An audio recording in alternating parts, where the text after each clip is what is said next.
Hey there, Gemini. Welcome to your reading for the week of April 10th. This week, definitely check out astrojar.com for more awesome readers and astrologers. But let's see what we have going on for you at this time. And let's see here. This week, you show up, which has been happening to you a lot lately, hasn't it? Which puts you in a position of strength, position of power, as I always say. You're getting the typical Gemini stuff of possibly dealing with managers and dealing with bosses and things like that. For those of you that I read regularly, which is a couple of you Geminis out there, you're probably laughing because this is exactly what you get all the time. And let's see. So you start off as you, Queen of Spades, definitely coming up in a strong position this week, feeling like you're in your element at this time even, which is interesting. And I would say that this could have a lot to do with you just being more sure of yourself. It's interesting. A couple of signs.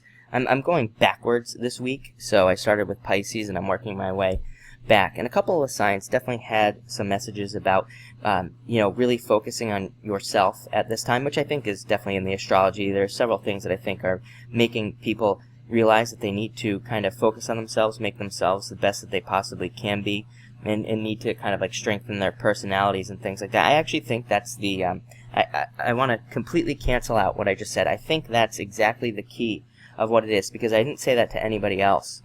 I think for you, it's your personality, and I think a lot of you could be making new decisions about how you come off to other people, or how you want to interact with other people at this time.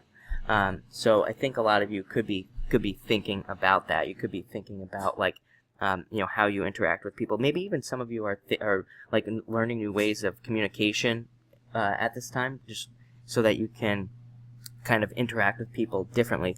You also have the Ten of Hearts, which kind of strengthens that message. As I've been saying all 2017, an amazing year for networking. This is a card of socializing and networking, meeting up with groups of people. All tens represent meeting up with groups of people and trying to create cooperative relationships with new groups of people as well.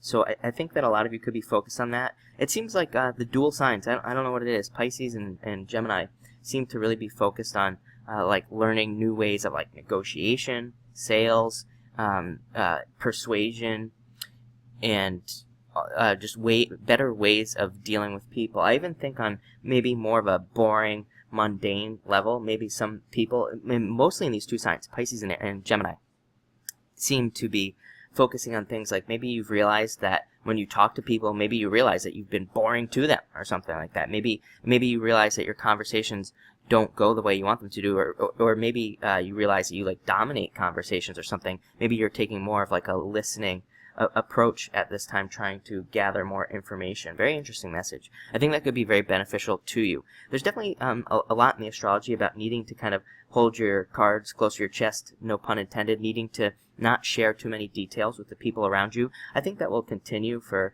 quite a while, actually. I think a lot of it has to do with, number one, Pluto, and also probably Neptune as well. But we have Pluto and Capricorn, and it'll be there for a while. And also, like I said, Neptune will be in Pisces until 2025 or 2026, whatever it is.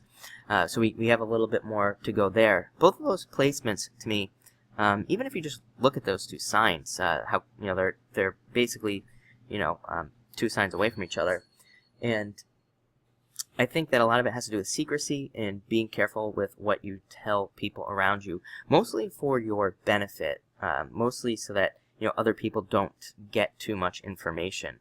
I also think that a lot of that has to do with momentum for a lot of you. Jack of Diamonds, I think, is coming in speaking about momentum. You end with the Six of Spades, which has to do with momentum as well.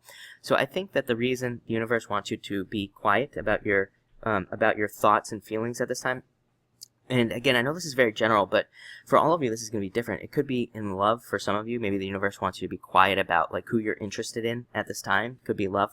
For others of you, it could be business, or a business you own, or even your job. Maybe you want some sort of promotion, but these cards are definitely saying, hey, maybe, and even the astrology. I have the chart up as well that I'm looking at, just so everybody knows.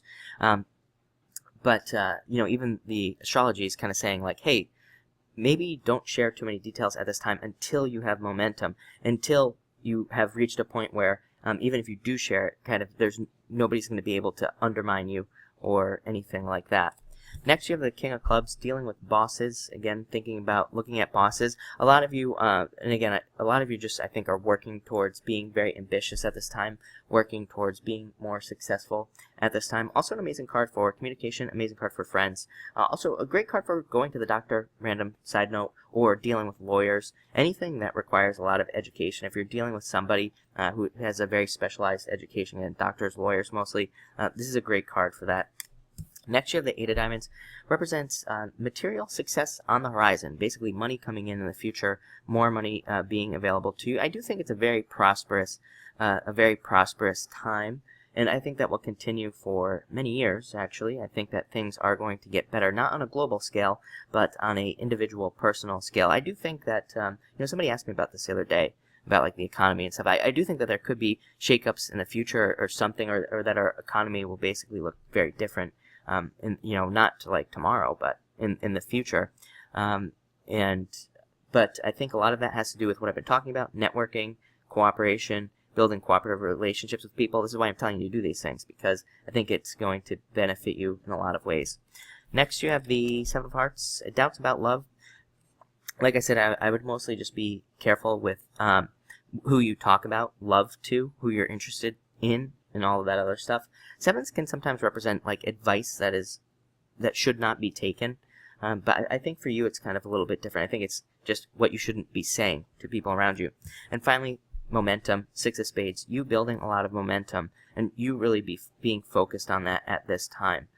Even in your business, if you have a business, a lot of you could be like taking your funds, taking all your money and just reinvesting it really heavily, trying to build it up as quickly as possible. Same thing with your if you're retired or anything like that and you have investments, a lot of you could be like reinvesting with this card. And also same thing with work. Maybe some of you are reinvesting your time. Like maybe at this time you're really putting in a lot of energy at work to really make more money. Or maybe even some of you have work and a job, or have a job and a business, and you're kind of trying to reinvest your time into both. Very good card. It says that you're going in the right direction, but definitely talks about work. Again, you have an 8. Somebody else had an 8, had a couple 8s this week, so it's a hard-working week, but interesting week for sure. Thank you for watching, and definitely enjoy it.